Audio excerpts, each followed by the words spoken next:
एक जंगल में दुष्ट बिल्लू बिल्ला रहता था जो अक्सर पक्षियों के अंडे व बच्चे खा जाया करता था। वो बहुत ही मोटा और ताकतवर था। सभी पक्षी उससे बहुत डरते थे। उसी जंगल में टुनटुनी नाम की चिड़िया अपने पति बंटी के साथ घोंसला बनाकर रहती थी। टुनटुनी और बंटी कबूतर एक दूसरे से बहुत प्यार करते थे। एक दिन टुनटुनी ने बंटी कबूतर के खुशखबरी सुनाई। अजी सुनते हो, तुम पिता बनने वाले हो। सच कह रही हो? ये तो बहुत खुशी की बात है। हाँ, कल ही डॉक्टर ने मुझे खुशखबरी सुनाई है और बेड रेस्ट के लिए बोला है। ठीक है, फिर आज के बाद तुम कोई काम नहीं करोगी, बस तुम घर में आराम करोगी और सारा काम मैं कर लूंगा। चाहे घर के बाहर का काम हो या भीतर का, मैं अकेले संभाल लूंगा। तुम चिंता मत करो, अपने और अंडे का ख्याल रखो।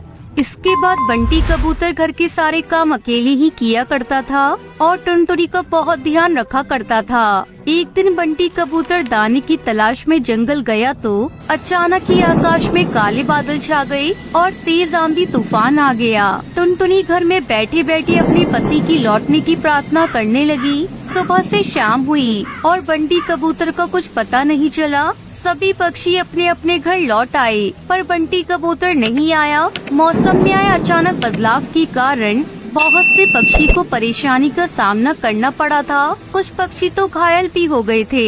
ये सब देखकर टुनटुनी की आंखों में आंसू आ गए। किसी तरह रोते रोते रात काटी और सुबह सुबह ही अपने पति की तलाश में जाने का निर्णय लिया। तोताराम ने उसे रोते देखा तो उसके पास आया। क्या हुआ टुनटुनी बहन, चिंतित लग रही हो? सब ठीक तो है? क्या बताऊं भैया, बंटी कबूतर कल दाना ढूंढने गए थे, वो अभी तक लौटे ही नहीं है। मैं उनकी तलाश में जा रही हूँ।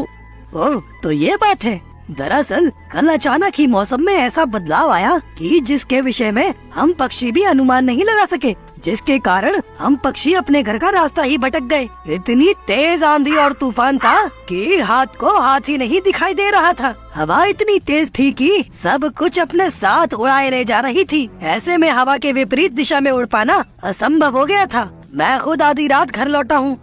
भगवान, बंटी कबूतर सही सलामत हो। मैं उनकी तलाश में जा रही हूँ।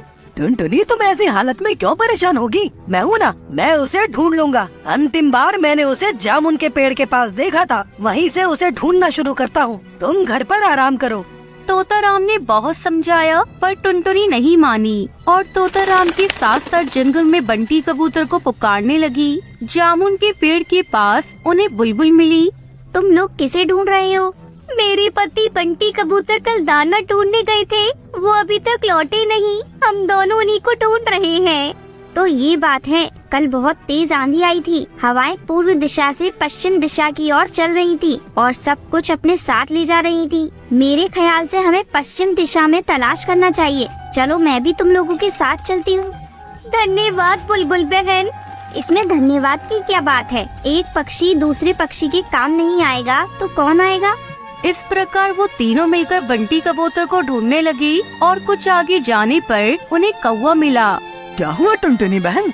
मेरे पति बंटी कबूतर कल से घर नहीं लौटे हैं। मैं उन्हीं को ढूंढ रही हूँ। ओह, ये जानकर बहुत दुख हुआ कि तुम ऐसी हालत में तुम्हें इतनी परेशानी उठानी पड़ रही है। चलो, मैं भी तुम्हारे साथ बंटी कबूतर को ढूंढने चलता हूँ। धन्यवाद कालू भैया। पहले भैया बोलकर अपना बनाती है, फिर धन्यवाद कहकर पराया कर देती हो। चलो बहन, जल्दी चलो, कहीं देर ना हो जाए। थोड़ा आगे जाने पर उन्हें झाड़ी में बंटी कबूतर का पंख फंसा हुआ दिखाई दिया। ये तो मेरे पति बंटी कबूतर का पंख है। इसका मतलब वो यही कहीं आसपास होंगे। ये इलाका तो बिल्लू बिल्ले का है, वो पास ही में रहता है। अगर बंटी कबूतर उसके हाथ में पड़ गया तो मुझे अफसोस है कि अब तक वो जीवित नहीं बचा होगा। नहीं, ऐसा मत कहो। बंटी कबूतर को कुछ नहीं हो सकता। मुझे बताओ, वो बिल्ला कहाँ रहता है? मैं उससे अपने पति की जान की भीख मांगूंगी। अगर वो फिर भी नहीं माना तो मैं उससे कहूँगी कि वो मुझे भी खा जाए। मैं बंटी कबूतर के बिना अकेले संसार में नहीं जीना चाहती। अरे टुनटुनी, ऐसा क्यों कहती हो? अपनी नहीं तो अपने बच्चों की तो परवाह करो। भगवान न करे बंटी कबूतर के साथ कुछ अनहोनी हो, पर यदि कुछ भी हो जाए तो तुम्हें चिंता करने की कोई जरूरत नहीं। हम सभी पड़ोसी पक्षी तुम्हारा ध्यान रखेंगे। हाँ, हम भी तुम्हारा ध्यान रखेंगे। तुम खुद को कभी अकेली मत समझना। चलो, उस बिल्ले का घर उस तरफ है। भगवान करे कि सब ठीक हो। आगे जाने पर एक घर के बाहर एक बिल्ला दिखा। और घर के भीतर से रोने चिल्लाने की आवाज आ रही थी। ये देखकर टुनटुनी अपने आप को रोक नहीं सकी और बिल्ली के सामने पहुंच गई। दुष्ट बिल्ली, मेरे पति को छोड़ दे वरना। वे वरना क्या कर लेगी नन्ही चिड़िया, तुम मेरा कुछ नहीं बिगाड़ सकती। आज शाम को मैंने अपने दोस्तों को दावत पर बुलाया है। अब तो मैं तुम्हें भी कैद कर लूंगा और रात को अपने दोस्तों के साथ एक स्वादिष्ट चिड़िया और कबूतर की दावत उड़ाऊंगा। तभी सभी पक्षी झाड़ियों के पीछे से बाहर निकल आए। ये मत सोचना कि टुनटुनी चिड़िया कमजोर है तो तुम उसे डरा लोगे। हम चारों मिलकर तुम्हें ऐसा सबक सिखाएंगे कि जिंदगी भर याद रखोगे। इतना कहकर कालू, तोताराम और बुलबुल तीनों बिल्ली पर टूट पड़े और टुनटुनी बिल्लू के घर का दरवाजा खोलकर अपने पति को आजाद कराया। बिल्लू बिल्ला की भली प्रकार मरम्मत करके वो सब टुनटुनी चिड़िया के घर पहुँचे। मैं आंधी से उड़कर झाड़ियों में गिर गया और घायल हो गया। उसी का फायदा उठाकर बिल्लू बिल्ला ने मुझे अपना कैदी बना लिया। धन्यवाद भाइयों, आप सबने मेरी जान बचाई, वरना तो मैं टुनटुनी को दोबारा देख पाने की आशा ही खो बैठा था। धन्यवाद हमारा नहीं, टुनटुनी बहन का करो। टुनटुनी बहन बहुत ही हिम्मती और आशावादी हैं, जिसके कारण तुम्हारी जान बच सकी। अगर वो तुम्हें ढूंढने का प्रयास ही नहीं करती तो शायद वो बिल्ला तुम्हें आज खा गया होता। ये तो बिल्कुल सही बात है। मैं तो इसकी बहादुरी को सलाम करता हूँ। इनकी हिम्मत देखकर तो हमें उस बिल्ले से लड़ने की हिम्मत जागी, वरना हम सभी पक्षी दुष्ट बिल्ले से बहुत डरते थे। बंटी कबूतर भाई, चिंता मत करना, हम तुम्हारे भोजन और जल की व्यवस्था कर दिया करेंगे। आज से हम दोस्त हुए। बंटी कबूतर टुनटुनी ने सभी का धन्यवाद किया और खुशी खुशी रहने लगे। आज हमने सीखा कि हिम्मत वालों की कभी हार नहीं होती, लहरों से डरकर कभी नैया पार नहीं होती। एक सुंदर से जंगल में एक बरगद का पेड़ था।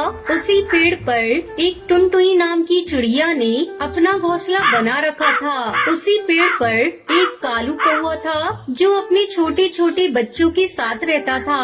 एक दिन सवेरे टुनटुनी चिड़िया के पास कालू कौवा रोता हुआ आता है। अरे क्या हुआ कौवे भाई, आप इतना क्यों रो रहे हो? अरे टुनटुनी बहन, क्या बताऊँ आपको, हमारे इलाके में ना जाने कहां से एक बिल्ली आ गई है और उसने मेरे एक बच्चे को पकड़कर खा लिया। क्या बिल्ली कहां से आ गई हमारे इस इलाके में? पता नहीं कहां से आई है, पर आते ही उसने आतंक मचा रखा है। अब मैं अपने बच्चों को कैसे उस बिल्ली से बचाऊं? तभी टुनटुनी चिड़िया मनी मन सोचने लगती है। हे भगवान, अब मैं क्या करूं? मेरे तो 4 अंडे हैं और कुछ ही दिनों में उन अंडों से बच्चे भी आने वाले हैं। अब उससे मैं अपने बच्चों की कैसे रक्षा करूं? अच्छा टुनटुनी बहन, अब मैं जा रहा हूँ अपने घोंसले में, वरना वो बिल्ली फिर आ गई तो मेरे बच्चों को फिर से मार देगी। ये कहकर कालू कौवा अपने घोंसले में चला जाता है। कुछ दिन यूं ही बीत जाते हैं। टुनटुनी चिड़िया के 4 नन्हे नन्हे बच्चे अंडे से बाहर आ जाते हैं। अरे मेरे नन्हे नन्हे बच्चों, कैसे हो सब? बच्चे चूचू करते रहते हैं। तभी टुनटुनी चिड़िया के घोंसले के नीचे से वही बिल्ली गुजर रही होती है। अरे ये तो कोई चिड़िया के बच्चों की आवाज लग रही है। लगता है आज तो नॉनवेज भोजन मिलेगा। चलो तलाश करती हूँ, आखिर ये बच्चे कहाँ छुपकर बैठे हैं। बिल्ली तभी पेड़ के ऊपर टुनटुनी चिड़िया का घोंसला देखती है। अच्छा, तो ये बच्चों की आवाज उस घोंसले में से आ रही है। अच्छा बच्चों, तुम यहीं बैठे रहो, मैं तुम्हारे लिए भोजन की व्यवस्था करके आती हूँ। घोंसले से बाहर मत निकलना।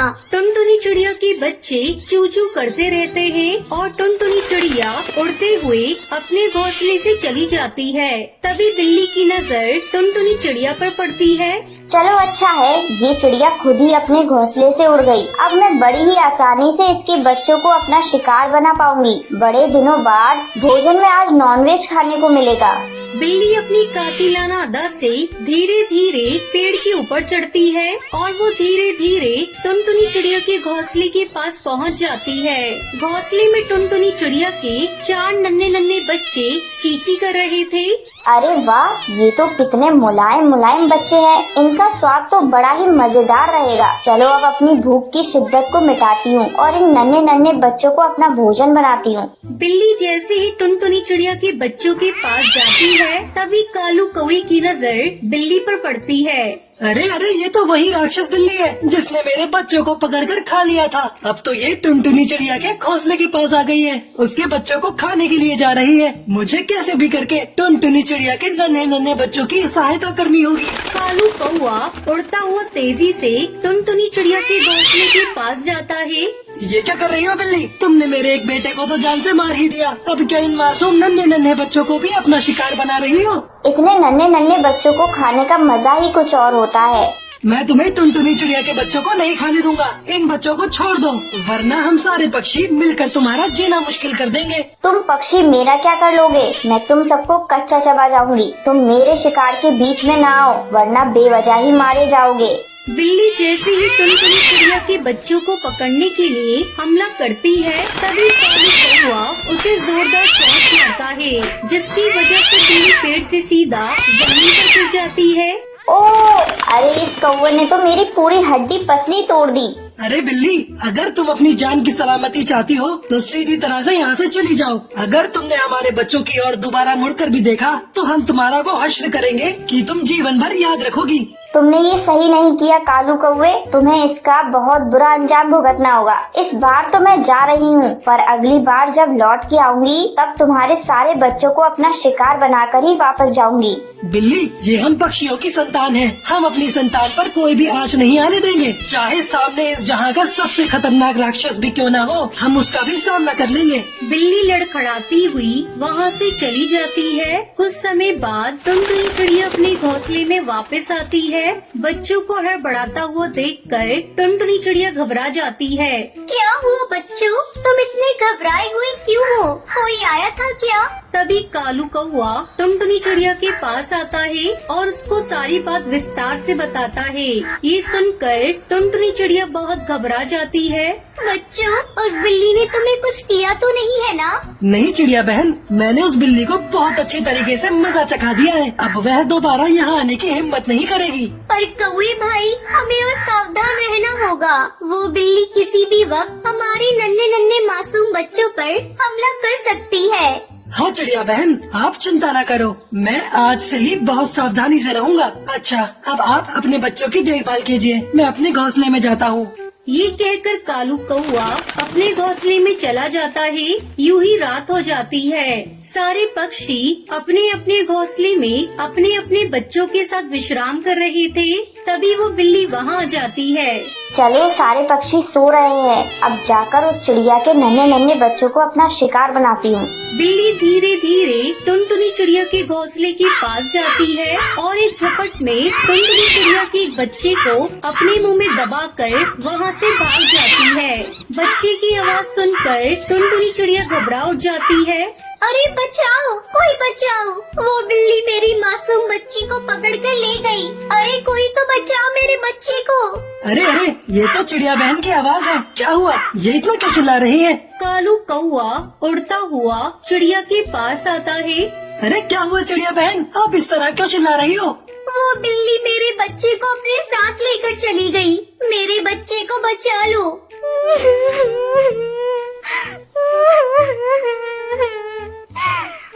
आप रोइए मत चिड़िया बहन, अब रोने से कोई फायदा नहीं। वो बिल्ली यहाँ से काफी दूर चली गई है और अब तक तो उसने आपके बच्चों को मार भी दिया होगा। अब हमें उस बिल्ली का कुछ न कुछ तो करना होगा। उस बिल्ली का हमेशा हमेशा के लिए खात्मा करना होगा। मैं उस बिल्ली को छोड़ूंगी नहीं। चलिए बहन, ये समय जोश से नहीं होश से काम लेने का है। मेरे पास एक उपाय है जिससे हम उस बिल्ली का हमेशा हमेशा के लिए खात्मा कर देंगे। कैसा उपाय भाई? वो देखिए, नीचे गहरा गड्ढा है। हमें किसी भी तरह उस बिल्ली को इस गड्ढे में गिराना होगा। जैसे ही वो बिल्ली गड्ढे में गिरेगी, फिर हम उस गड्ढे में पड़े कचरे में आग लगा देंगे, जिसके बाद वो बिल्ली हमेशा हमेशा के लिए खत्म हो जाएगी। अगले दिन सवेरे वो बिल्ली फिर से वहाँ आती है। हिम्मत है तो मुझे पकड़ कर दिखाओ। तुझे तो मैं कच्चा ही चबा जाऊंगी। तभी बिल्ली टुनटुनी चिड़िया के ऊपर हमला कर देती है। टुनटुनी चिड़िया वहाँ से उड़ जाती है और बिल्ली सीधा कचरे के गड्ढे में गिर जाती है। तभी कालू कौवा उस गड्ढे के कचरे में आग लगा देता है, जिसके बाद उस बिल्ली का हमेशा हमेशा के लिए खात्मा हो जाता है। फिर टुनटुनी चिड़िया अपने बच्चों के साथ खुशी खुशी जीवन बिताने लगती है।